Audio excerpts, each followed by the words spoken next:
I'm going to describe for you how to do DNA sequence reconstruction by SRA blasting. I'm John Sullivan. I will assume that you know about NCBI databases, resources, and tools like SRA, the Sequence Read Archive, and the BLAST tool. Importantly, this is not an official video of NCBI, NLM, or NIH. So, who should know about SRA blasting? Well, certainly those who work in molecular phylogenetics can benefit from knowing this technique. Probably those who work with eDNA, likely others besides, but if you have no idea what I'm talking about, you probably are watching the wrong YouTube video.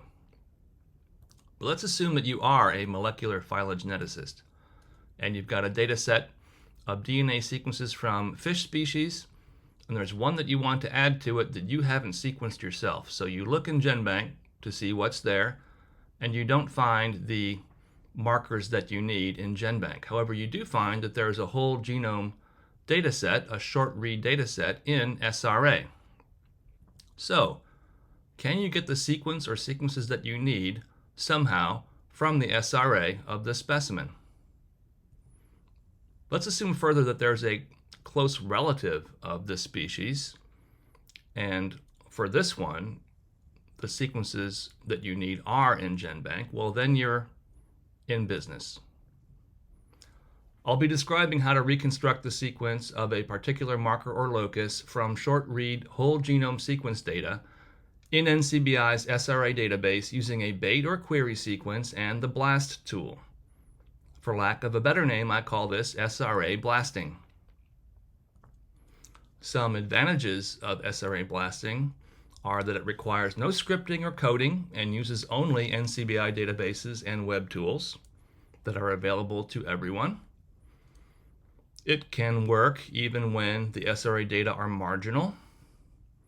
And you can recover both nuclear and mitochondrial markers of interest this way. Some potential downsides of SRA blasting are that you do need the sequence of interest from a closely related species for this to work. And if you want to do whole mitogenome reconstruction this way, it will be time consuming. But you may have arrived at this video from following a link from this paper, which is in press at the time that I'm making this, in which we did just that. We had a whole genome short read data set from this fish specimen, a holotype specimen that was preserved in alcohol in 1866, from which we got an entire, nearly complete, mitochondrial genome using SRA blasting. Now, if you have a high-quality short-read whole genome sequence data set, normally you would do a de novo mitogenome assembly if you wanted mitochondrial genes, or you could do this with packages like these. And in fact, we used a second one of these in that paper on a high-quality SRA data set. Okay, but back to our example. Let's assume that it's a cytochrome B sequence that you want from the species, but it's not in GenBank. But there is that SRA available, and there's this close relative for which we do have a cytochrome B sequence available in GenBank. Okay, here we are in my web browser, and we have searched for the SRA for Boulenger-Ramirez Knopfleri. Here it is. Its accession number here, beginning in SRX. And these data are from an Illumina sequencing run. The data was sequenced as 150 base pair paired ends, and we have 25.6 gigabases of it. This was a successful sequencing experiment. And we want to find a cytochrome B sequence in all of this data. That's our mission, and we're going to do so through SRA blasting, as I will show you. So we need a sequence of cytochrome B from a close relative, and we have that here in GenBank. Cryptomyrus ogoensis, this is 1,040 bases of cytochrome B. We can copy this and paste it into a blast search, as we've done right here. By default, when you open a BLAST search page, you are searching against the entire nucleotide collection. You want to change that to SRA, and then enter the accession number of the SRA you're using, as I've already done. Again, you want to do a BLAST end search. As for other parameters, I've got the maximum target sequences set for 500. This setting will be variable, will depend on the length of the query you're using. The maximum you can do is 5,000. I usually leave the word size at the default of 11. But this parameter here is an important one. The maximum matches in a query range. I've set it for 25. By default, it's 0, meaning no maximum matches in the query range, which if you leave it like that, you won't get matching sequences across your entire query. I've set it for 25 here. Sometimes I use 50. You will want to play with those values, I think. Everything else I leave alone, except I check this little checkbox down here, which will show the BLAST results in a new window so I can go back and see how I set up the search. And so then you'll do the BLAST search, and this will be like one of those cooking shows on TV where they've already got the cake baked in a different oven. Here are the results of that BLAST search. It shows you the results first in this descriptions tab, just all of the matching sequences and their percent identity, etc. This next tab is an important one, the graphic summary. This will show you the extent of coverage across your query you have for matching sequences in the SRA. And what you want to see is what we see here, which is that the entire length of the query is covered by matching sequences. The closest matching ones are in red, and the next most closely matching sequences are in pink in this case. The third tab are the alignments, and when you first click that, it will show you them in this pairwise mode, which is not so useful for us for this purpose. You want to change that to query anchored with dots for identities, or flat query anchored with dots for identities. And so this shows you the query sequence along the top. That's our Cryptomyrus ogoensis. And differences in the aligned sequences produced in the SRA, from the SRA, are shown here. So for instance, we have a C in this position in the query sequence, and all of these sequences from the SRA show a T in that position. Similarly, over here, we have an A in the query sequence, and in the homologous position in all of these sequences from the SRA, we have a T. So this is the first 90 base pairs. Here we see 91 to 180. And again, we're seeing very little ambiguity in the bases from the Boulanger-Ramirez SRA.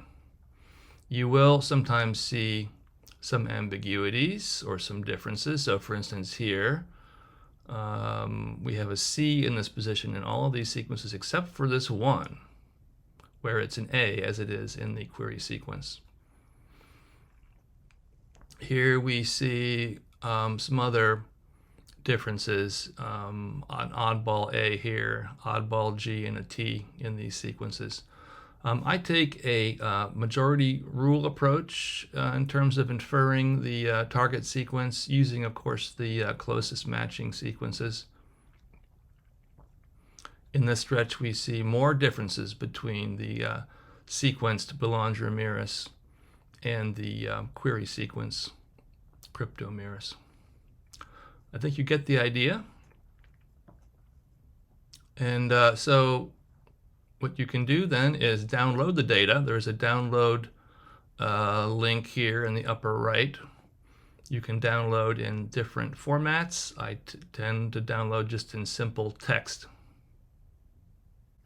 Okay, here we are in my text editor, having downloaded the alignments from the BLAST results page.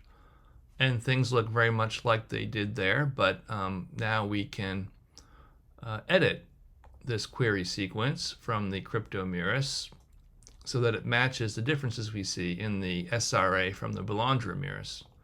So we can put a T in this position here. I've already done it, where there was a C, and we can put the T here where there was an A in the query sequence, and work our way down in the same fashion throughout the whole thing until we've reconstructed a cytochrome B sequence for Boulanger-miris based on the SRA data. I think now you can see how this is done. And we're back in my web browser. I thought I'd show you the SRA page for that fish holotype specimen I showed you, Heteromyrmeris pauciradiatus, a specimen that was preserved in a jar of alcohol in 1866 and not sequenced until the year 2020. And we got far less data from it than from that Boulanger-miris fish I showed you, only 1.3 gigabases. Not enough for those de novo mitogenome reconstruction pipelines to work effectively. So we use the technique I'm describing here to you today, the SRA blasting. We had a complete mitogenome of a close relative of this fish called Hippopotamus longilateralis, 16,750 bases or so. And we use the entire thing as a query sequence in a blast search, set up much like the one I just showed you. In this one, we used a maximum allowed max target sequences of 5,000 since it's a very long query sequence. Again, max matches in a query range set to 25.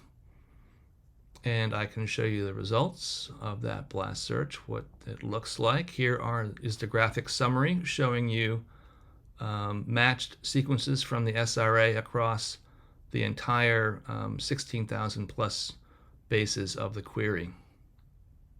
And from this we were able to, here are the alignments, we were able to reconstruct all but about 5% of the mitochondrial genome of this holotype fish from the 19th century. Okay, to recap SRA blasting. We do a blast and search of an SRA using a query sequence of the desired locus from a closely related species, making sure our parameters are adjusted correctly. Then we download the blast results as text files in a query anchored with dots for identities format, from which we reconstruct the sequence of interest.